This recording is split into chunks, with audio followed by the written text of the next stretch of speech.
back to Rating the List, where we review, discuss, and reimagine popular movie lists objectively. We're your hosts. I'm Brad. And I'm Jerry, and we're going to talk about Brad's number 2 of his top favorite movies of all time. So his number 2 is Raiders of the Lost Ark, released in 1981, directed by Steven Spielberg, written by Lawrence Kasdan, George Lucas, and Philip Kaufman, edited by Michael Kahn and George Lucas, starring Harrison Ford and Karen Allen. This movie is about, in 1936, archaeologists and adventurers of the U.S. government hired Indiana Jones to find the Ark of the Covenant before Nazis could obtain its extraordinary powers. I mean, that's really not doing the whole movie justice. It's a lot more than that. But first of all, George Lucas is very, very high on Brad's favorite directors list, I would think. Well, Filmmakers.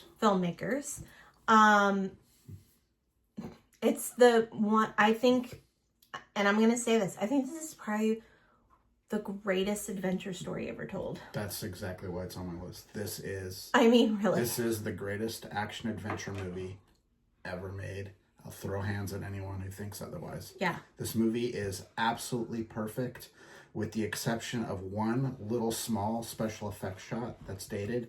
This movie holds up incredibly well. Mm-hmm. It introduces us to the iconic character of Indiana Jones, played by Harrison Ford. It gives us a great lead female protagonist, Marion Ravenwood, played by Karen Allen. Mm-hmm. It's got a great sidekick with Sala. Mm-hmm. It's got a great kind of adversary in Belloc. And then you've got... And the Nazis. But it's really Belloc is like his kind of foil. Yeah.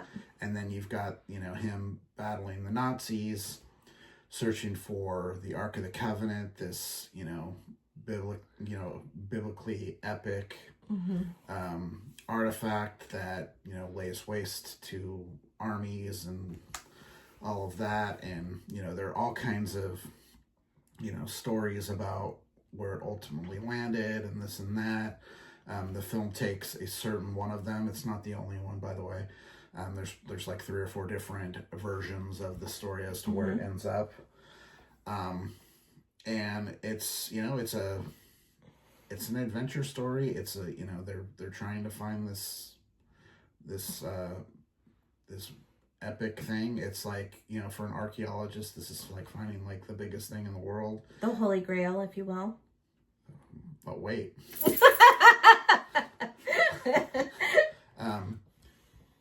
This movie is just, it's so good. And this movie does what I was talking about when we talked about Terminator 2, is there's always the good cool down after the action sequence. You absolutely need that.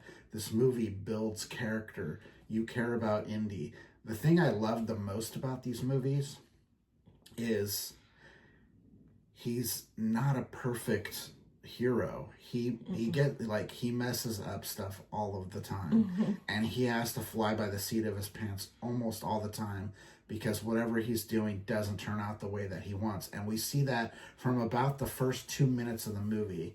So the whole impetus behind these movies was George Lucas wanted to create something of a adventure serial like he used to watch when he was a kid, and kind of have a almost James Bondish type of character.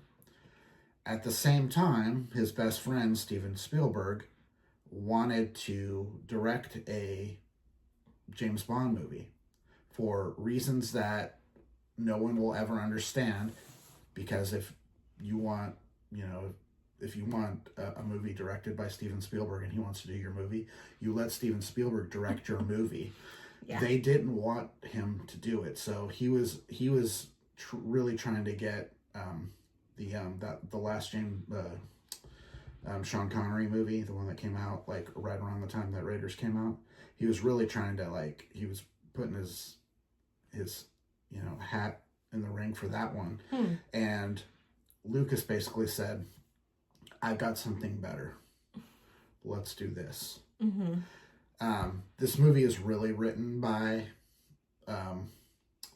Lawrence Kasdan. George Lucas and Philip Kaufman kind of came up with the character, the story to some extent. Philip Kaufman is very, very graciously given story credit on this movie because George Lucas is like that. He didn't have a whole lot of involvement in this, but he had some discussions with George, and George is just a very gracious person. Put him out there. We have talked about Philip Kaufman before. He was the writer and director of The Right Stuff. Right. Which is fantastic. And Lawrence Kasdan also directed Empire? No, he wrote, we'll get to that in a future episode perhaps. He wrote Empire and Jedi. Gotcha. And he also wrote the Han Solo movie. And he's been a writer-director in his own right. Most notably, Body Heat. Oh, that's right, yes. Which we talked about. Which we talked about on the 100 Romance. The romance list. It's a great movie. It should be on the list. But I mean, this. Let's step back for a second, because I feel like the people out here that are watching this have probably seen Indiana Jones or the Raiders of the Lost Ark. So why don't you go into detail about how you feel about this movie and why you liked it so much and how it influenced you over the years? So, famously, this movie is the last time I ever drank a soda in a movie theater. Because I had to go to the bathroom like 3 times during this movie. Oh no! So, Lynn had to take me back like the next week to see it again. Yeah, and this was also famously the last time my mom took us to the movies. Wow! Because Lynn could drive at this point, so my mom didn't have to go anymore. Okay. It's not my mom's jam. Right. No, she doesn't. She's not a big movie person. You know, this movie came out in 1981. Perfect age to come out with this kind of movie. I mean, he's just cool. He's got a whip and he's got this cool hat, which I have somewhere. I have a fedora. You have the whole outfit. I have the whole outfit. I mean, let's just say that it's one of the reasons why I started dating Brad. I put it on my dating profile. You did. I was like, oh, he likes Indiana Jones. And that was a selling point for me. Nice. It's a great character. It's action packed. I mean, it's Steven Spielberg at his best. Yeah. He's a great director of action. And George Lucas is doing what he does best, which is executive produce and oversee things. And, also work in the editing room. He's not a great director. He's definitely not a great writer. But what he's really good is overseeing a project and building a universe. And that's what he does here. Yeah. I know a lot of people like Last Crusade as their favorite movie. But my argument has always been this is the first one out of the gate. And they set a tone. Yeah. And then they never lived up to the tone. This is the tone that the whole series should have been. They got scared after Temple of Doom was really, really dark and didn't do well. It was dark. It is dark, but it didn't do well for different reasons. So they kind of went the other way and went a little more comical and more lighthearted in Last Crusade, which is a fun movie. It is a fun movie. But it's not what this was set out to do, in my opinion. Yeah. You're dealing with kind of darker subjects. Indy's kind of a gray area protagonist. He has some bad stuff. That whole speech with Belloq, where Belloc's telling him, it just takes you to get into the, get out of the light a little bit and you're me. I think that really hits him hard because I think he knows it. Yeah. There's just so much to like about this movie. And then the thing about it at the end is he wins, but he doesn't win, which is so Indiana Jones. It's a little bit like Jack Burton. Yes. Right? A little bit. Yeah. He's a great character. This is a throwback to a different era. They just don't make movies like this anymore. And it's really unfortunate because this is the kind of movie that I would go see in a heartbeat. Most of the stuff that comes out now, I don't care about. definitely not enough to spend, $40. A whole mortgage payment. Yeah, you can go to the movies for $40 or maybe get, half dozen eggs, it's just like. Yeah, priorities. Priorities. So. Yeah. I have to say that, and I'll go into this a little bit more when we talk about my number 2. But Marion's character, again, was one of the early influences on me about who I wanted to be, because she was very... You wanted to be a gruff drunk? I wanted... Well, I didn't want to be a gruff drunk, but you wanted to be I wanted to keep up with the men. You wanted to be a badass? Yeah. I mean, she kept up with them, right? Yeah. And I wanted to be the same way. And she was like, though she got herself into some situations where she had to be rescued, she still fought all the way she could until that happened. She was no damsel. No. And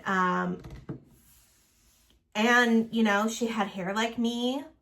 She wasn't like, typical Hollywood gorgeousness. I mean, she's a beautiful woman, but she wasn't like Hollywood beautiful at the time. And I loved her relationship she had with Indy.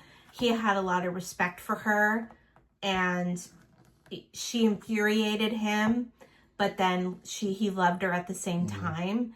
And she had a big influence on me. None of the other female characters in the series did like that. So, all right.